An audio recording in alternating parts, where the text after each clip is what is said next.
حضرت شیخ سعدی رحمۃ اللہ تعالی علیہ بیان کرتے ہیں کہ ایک مرتبہ ایک حاجی صاحب مجھ سے ناراض ہو گئے، کیونکہ حاجی صاحب جلدی ناراض ہو جاتے ہیں۔ تو کہتے جب وہ ناراض ہوئے نا، اس نے مجھ سے کہا کتا، کتا کہہ کر مجھے پکارا۔ کہتے کچھ دن گزرے، دن اب گزرتے رہے، بیتتے رہے، حالات بدلے۔ تو ایک دن حاجی صاحب نے مجھے ہاتھی دانت کا بنا ہوا ایک کنگا تحفے میں بھیج دیا۔ ہاتھی کے دانت کا بنا ہوا کنگا۔ میں اپنے متعلق ان کی بات کو بھولا تو نہیں تھا کہ جو انہوں نے اس وقت کہا، وہ ناراض ہو کے تو کتا ہے۔ کہ جب وہ مجھے کنگا دیا اور کہا کہ لے لو، تو حضرت سعدی فرماتے میں نے وہ کنگا اس کے سامنے زمین پہ پھینک کے مارا۔ میں نے کہا تو نے کیا مجھے کتا سمجھ رکھا ہے، مجھے ہڈی ڈالتا ہے؟ تو نے مجھے کتا تھوڑا ہی سمجھ رکھا ہے کہ کنگا بطور ہڈی مجھے عنایت کرے گا؟ میرے لیے میری عزت اتنی ہی کافی ہے کہ آج کے بعد اس برے نام سے تو مجھے نہیں بلائے گا۔ اگر تو میری عزت کرتا ہے تو پھر مجھے میرے برے نام سے، اس برے نام سے مجھے مخاطب نہیں ہوگا۔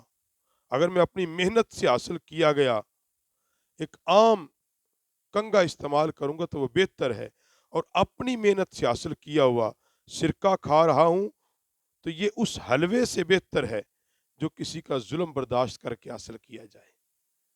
حضرت سعدی فرماتے ہیں کہ یہ اس سے، یہ سرکہ اگر اپنی محنت سے، اپنی قوت سے کما کر سرکہ کھا لے، یہ اس حلوے سے بہتر ہے بندہ ظلم گالی گلوچ برداشت کرنے کے بعد حاصل کرے۔ اور جو شخص تھوڑے پر کانے، یعنی تھوڑے پر راضی ہو جائے، وہ بادشاہ اور درویش دونوں کو ایک جیسا سمجھتا ہے۔ جو تھوڑی دنیا پر راضی ہو جاتا ہے نا، پھر اس کی نظر میں بادشاہ اور درویش، امیر اور غریب سب برابر ہوتے ہیں۔ تو حکایت لکھنے کے بعد حضرت سعدی ایک بات کہتے ہیں، وہ کیا کہتے ہیں؟ کہتے ہیں کہ اپنی عزت اور وقار کی خود حفاظت کرنا سیکھو۔ دوسرا تمہاری عزت نہیں کرے گا جب تک تم خود اپنی عزت نہیں کرواؤ گے، اور تمہاری عزت کی کوئی دوسرا حفاظت نہیں کرے گا۔ خود اپنی عزت کی حفاظت کرنا سیکھو۔ اور عزت تم کیسے کروا سکتے ہو؟ محنت سے۔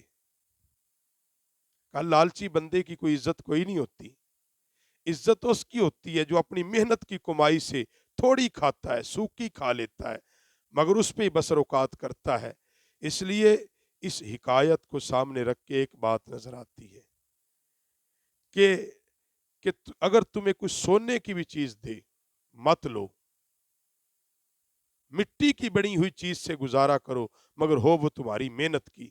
اسی میں تمہاری عزت، بقا اور اسی کے اندر بھلائی ہے۔ اور فرماتے ہیں جو لالچ ہے نا، یہ بندے کو گالیاں دواتا ہے۔ لالچ بندے کو گالیاں دواتا ہے، اور لالچی آدمی گالیاں کھانے کے بعد بھی جی سر کرتا ہے۔ اور خوددار بندہ وہ کسی کی بات نہیں سنتا، کیوں؟ کہ اس کو کسی سے لالچ نہیں ہوتا، وہ اپنی محنت کرتا ہے، اللہ اس کو رزق دے رہا ہوتا ہے۔